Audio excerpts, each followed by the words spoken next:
So, remember how all the way back in February, I said that for a 10,000 subscriber special, I was gonna do a video where I pitted the three Xenoblade protagonists against each other? Well, it's November, I now have over 13,000 subscribers, and that video still has not come out. But don't worry, because this video is going to be the first step to actually making this a thing, and I'm pretty sure the actual final product will be out by the end of this year. Basically, this video will talk about blades in general, how they work, and go over the powers that pretty much every blade you'll see will have. This is going to be normal blades only, so anything that a Flesh Eater, a Blade Eater, or one of the Aegises does that contradicts something I say here isn't anything you can get all uppity in the comments about, because I'm mostly talking about regular blades. This could basically just be the common blade video, but I'll talk a bit more about unique blades later on. I'm doing this before the battle, basically so I could say, yeah, all this stuff is implicit with abilities Rex and the blades he has with him have, without having to go and explain the entire blade system in detail, and I can more just specifically go over the unique powers that Aegis gives him, which would obviously be his biggest advantage in a fight against Shulk and Cross. Also, spoilers. First off, we're going to start out with the life cycle of a blade. This is mostly going to be a recap because I'm sure most of you know this just from playing the game already. Core crystals were originally developed as a replacement for human brain cells back on old Earth. That doesn't mean that the crystals themselves were made up of cells similar to humans. It seems that they are some sort of biocomputer that just happens to work in a similar way as a human brain, and when put in contact with a specific type of human, they can create a consciousness. But we do know as a fact that blade core crystals contain DNA very similar to humans, and Titan core crystals contain a lot of different kinds of DNA representative of a lot of life on Allrest. Then, of course, that never came to fruition because the Klaus event happened, the Guldos were created from failed core crystal experiments, and the Architect then ended up using the remaining crystals for something else entirely. He used them to seed the Cloud Sea with life, eventually leading to the Great Titans, which it's alleged in some interview with Takahashi that they absorb energy from the Cloud Sea in some way, so it's possible that the biggest Titans are actually in some sort of symbiosis with the nanomachines that make up the sea. What we do know, though, is that the biggest of Titans are large, presumably warm, and nutrient-rich enough for life to eventually evolve on them in some way not connected to the core crystals, and that when Titans die, more core crystals come out of them, so blades technically reproduce in an asexual manner, just by reaching the end of their life cycles, becoming Titans, and then sometime in the Titan phase, developing more core crystals inside them that are revealed once they die.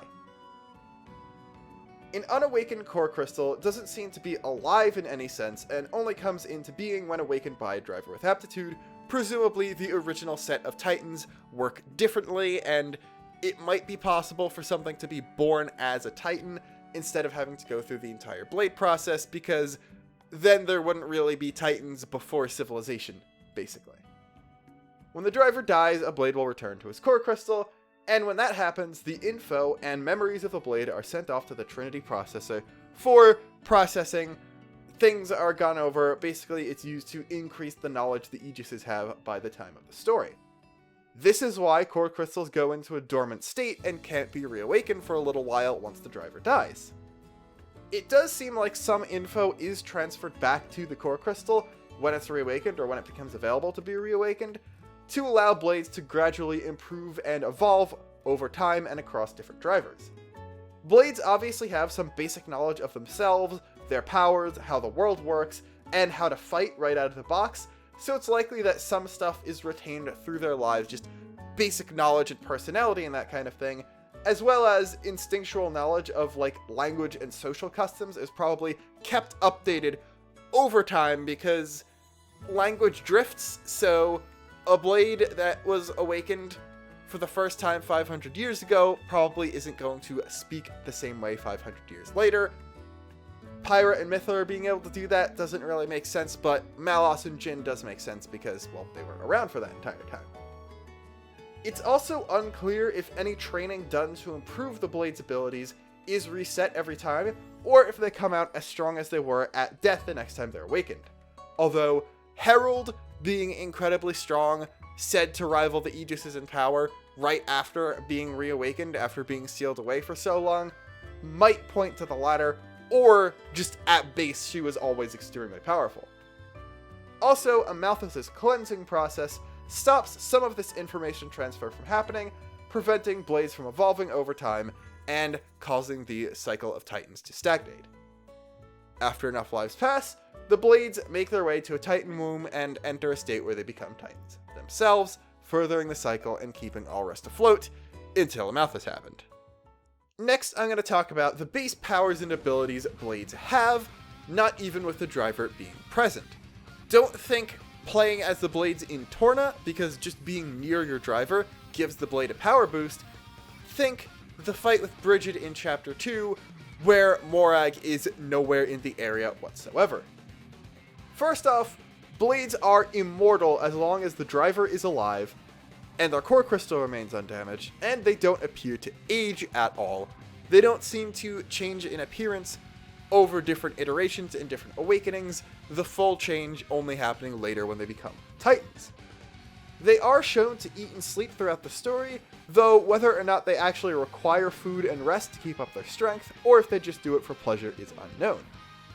They also just have the usual stock superhuman abilities. This obviously depends on the blade's specific strengths and weaknesses, and its body type, but a lot of them have strength, speed, and other attributes that are far above real-world humans. Not really sure about non-driver all-rest natives, whether or not they have significantly superhuman abilities, like Napon durability is a thing, but also physically they can't be nearly as strong as a real human, and all that sort of stuff. Yes, super strength is its own field skill, and only a few blades have it, but plenty that don't seem to have enhanced physical attributes, like Percival doesn't have super strength, Gorg doesn't have super strength. Characters that are shown as being very muscular don't have the super strength ability, so they clearly have abilities above a normal human, but the skill probably just applies to exceptional, among blades, lifting or pushing strength or the like, as opposed to can punch harder than a human if it wants to. Blades don't necessarily have a high durability in terms of resistance to harm. This does seem to vary from blade to blade though, but they can regenerate very quickly from injuries. They likely do this just by pulling ether from the air, so they can't really do it while still in battle if their driver is involved in fighting because of things we'll talk about later. This is not invulnerability to harm. They feel pain, they could still get staggered, hurt, and knocked out. They just can't die entirely unless their core crystal is destroyed. They also, of course, can generate a blade weapon. It's explained in some supplemental material, I don't remember which, that the original blades used to not actually all come with weapons, but over time, through blade evolution, they all ended up coming with them and having this ability. Blade weapons are made of a similar stuff to a blade's body, and a blade can summon and dismiss their weapon at will, although they can only make one copy. Of course, with the exception of weapons that consist of two parts, like Brigid's swords or the knuckle claws. Each blade has only one weapon type they can make, and it seems that more powerful blades get more unique types of weapon.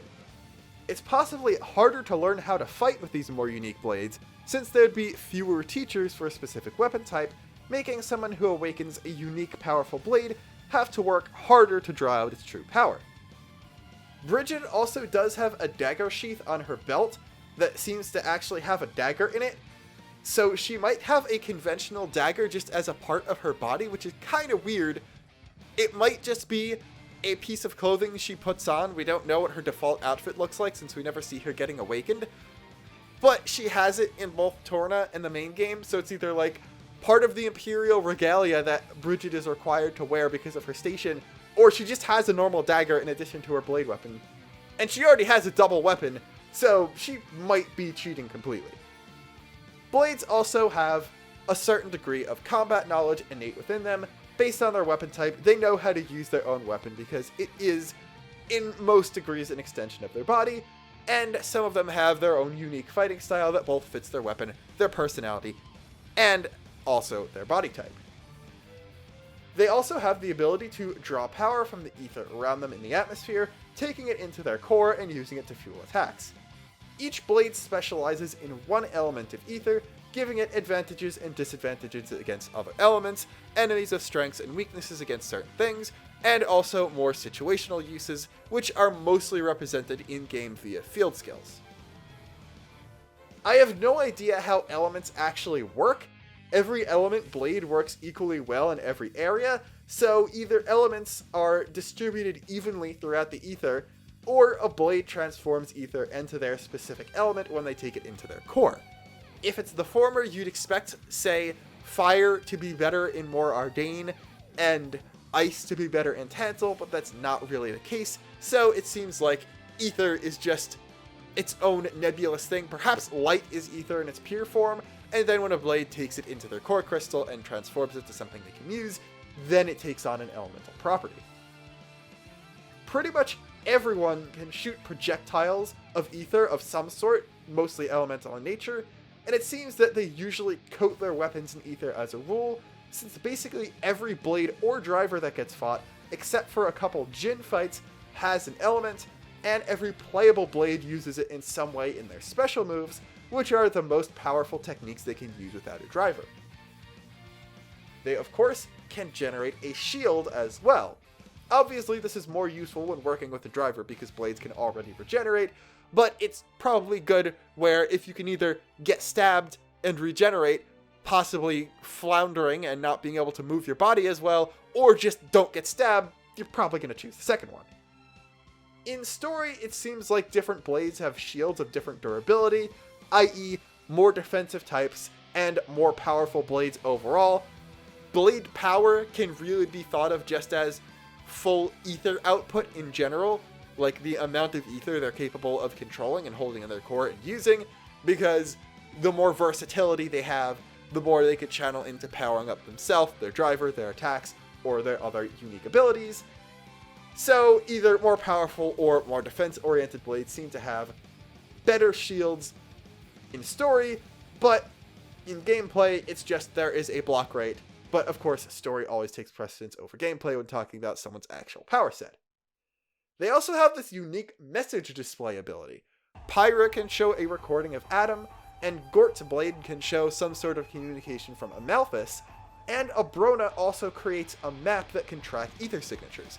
Abrona does have a unique power over ether, but it seems like blades just using their ether abilities and their memory are capable of showing a holographic type image that is either a recreation of something they've seen or just a recreation of the world in general, and Abrona being able to use her powers to actually track the people.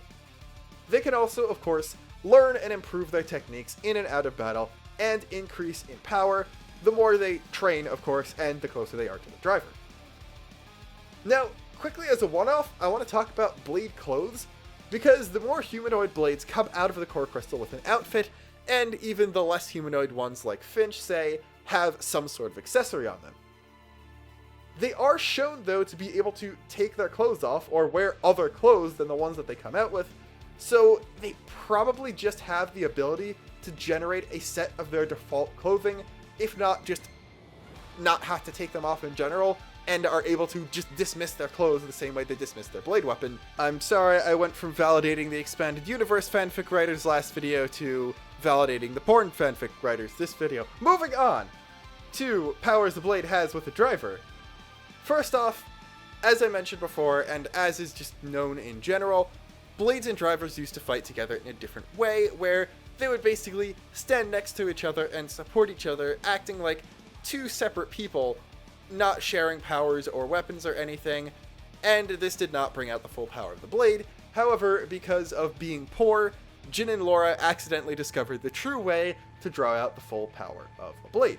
The style is better because it's more versatile and allows the full potential of a blade to be drawn out, as well as probably more naturally increasing the bond between driver and blade, having them actually have to work together as one unit instead of as a team of two people, basically. The main crux of this is the weapon sharing. The driver is given the blade weapon, and they fight with that, while the blade provides a support role and stands in the back supplying the power. When the driver is holding the blade weapon, instead of using the ether themselves, the blade uses that light tether thing to transmit it to the driver, giving them power. First off, it amps their physical attributes up a ton, and allows them to attack with elemental ether, presumably because the weapon is still coated in that. The ether tether grows in power the more in sync the driver and blade are, and of course benefits from a stronger bond between the two of them are increased in this style compared to the old one. There's also ether blasts. This isn't a thing in gameplay at all, but several scenes show multiple drivers shooting elemental blasts from their weapons as ranged attacks, and Morag seems to be able to generate an aura around her sword that stops Rex's weaker fire blasts. Most likely, this isn't included in gameplay for balancing purposes, but if they wanted to have ranged auto attacks on every weapon, they'd probably just do something with this. Driver arts are kind of weird, because arts are just weapon techniques that you could technically use with a mundane weapon, as in, more similar to non-ether based Xenoblade 1 arts. But when a driver uses them, they take a big amount of ether from the blade and use it to power up the attack, as well as some arts that are just straight up ether attacks in general. If you try to spam them or the ether blast though, the blade will get tired because they can't draw enough ether out fast enough to keep up with what you're doing, and this is basically the in-game justification for arts and specials and things having cooldowns. Blade arts are a really downplayed mechanic in the game in general, but basically when they're in the back supporting the driver, blades can throw out small buffs and support bonuses that do things from improving their physical attributes even more by stat buffs, removing debuffs placed on them by an enemy, or even getting the enemy's attention and generating more aggro. That's probably some sort of twiddling with the ether, either like making a little bright thing in the corner of the enemy's vision to make them turn towards you, or actually messing with their mind slightly. They can use their shields as usual, but also apply it to the driver, even when the blade is the one holding the weapon, because when blades use their specials, the driver is left a bit more open because they don't have as much of the blade's power, so the block rate actually goes up a lot when you're using specials, I found. I think that's an actual mechanic. It probably is. Anyway, specials are when the driver passes the weapon back to the blade, and the blade performs one of their strongest techniques, applying elemental damage over time to the enemy, probably because it just got shot full with a bunch of ether. The level 4 special is the most powerful technique a pair has access to, involving the two of them passing the weapon back and forth between each other, and as shown with Rex and Nia, if a driver has multiple blades, they can actually perform level 4 specials with multiple blades at the same time, even further increasing their offensive ability, except not really because Nia doesn't really do offense.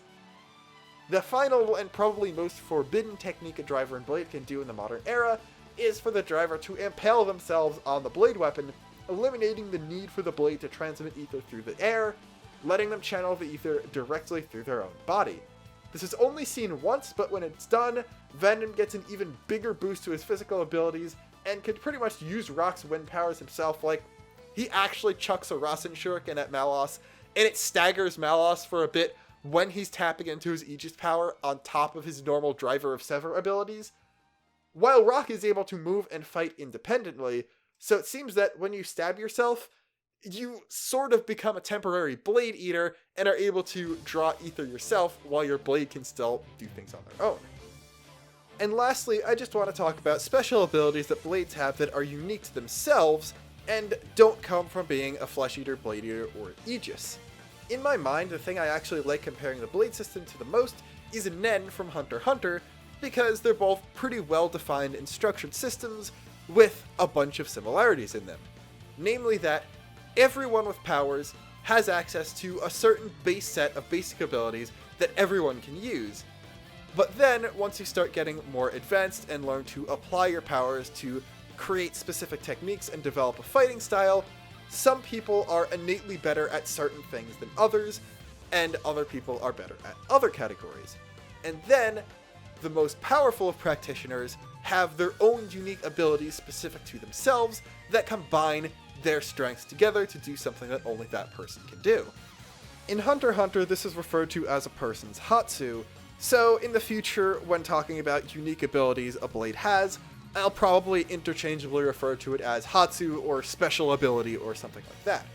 So what are some examples of blade Hatsus? Well, the most simple and obvious one is probably Pyra's fire not being put out by water, but that's also sort of an Aegis ability because her true element as Mithra is actually light. Surprisingly enough, if you don't count Poppy, almost none of the main party's blades actually have Hatsus. The exceptions are Rock, who has the ability to dispel ether miasmas, maybe Pandoria, who can change her weapon between a staff form which she uses and a sword form which Zeke uses, though that might be connected to his Blade Eater powers, and Nia doesn't really count because it seems like her overhealing ability is something she got as a Flesh Eater and she was just a ridiculously good healing blade before then. Outside of that, though still very important in the story, we've got Abrona's Ether Nulling ability, which is basically just a power to create a field in the air from which ether can't be transmitted. This pretty much completely shuts down every driver in the area besides those on her side, though it has a limited range and can be circumvented by shooting projectiles of ether into it. There's also Haze's power, which while it has a similar effect, has a very different cause in that she could pretty much restrict things with core crystals near her. This is a much more formidable power because it was capable of restraining Mithra and Malos for a time without the Amalthus boosts, while Abrona was completely nulled just by Mithra popping out and flexing. Talking about other random rare blades, you've got Boreas' extreme speed when he rolls up, Azami has her all-seeing eye power, Zenobia can use wind ether to fly without wings or any other body part that would allow her to fly, like other flying blades. Cassandra has her passive luck manipulation thing, Sheba can create water constructs, Electra's lightning powers might sort of count since that's implied to be more than just electric element ether, Florin has his Captain Planet abilities, Nim and Ursula both sort of have the same thing where they actually consist of multiple life forms who can communicate with each other, and in Hunter x Hunter lore, exceptional artisans, thinkers, and athletes are considered to have been subconsciously using Nen, so people with cooking skills, crafting skills, or even just exceptional intelligence could be considered this sort of by Hunter x Hunter terms, meaning people like Vess, Gorg, Dahlia, Adenine with her intense intelligence, and even Cosmos's random knowledge about how the world tree was built might also be considered a Hatsu as well. Lastly, DLC-wise, you could probably also count Corvin's second sword, which contains some ludicrous amount of power, as something also, which actually is very Hunter x Hunter-y in terms of very specific restrictions on his abilities that make him even more powerful. So yeah. That was all I got. Thank you so much for watching this video as always. Like, comment, and subscribe, especially if you want to actually see that battle come to fruition, because, oh boy, it is totally happening soon-ish. So, get ready for that. I hope you're ready. I hope people who have been here since February are still ready, because that's probably most of you. So, yeah, let's do that. And until next time, this is Luxin signing off.